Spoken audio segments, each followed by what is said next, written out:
যারা ইলিশ মাছের বা যে কোনো মাছের আইস ফেলাইতে পারেন না, মানে আইস ফেলাইতে গেলে সেটা ঠিকই করে, তখন এই কলটা ছেড়ে নেবেন। এরকম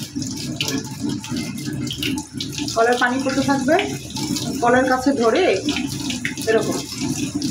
তো আইসটা ফেলানো এটা নষ্ট হয়ে গেছে দেখে আমি কোরানি দিয়ে কাজ করতেছি।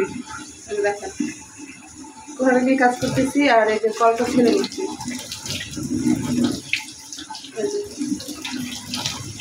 কল ছাড়তেছি আর একদিকে যে মাছের আইসটা ফেলাইতেছি।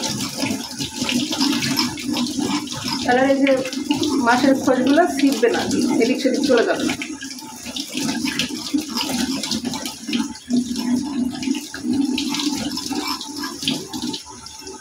দেখেন কত সুন্দর হয়েছে, বুঝছেন?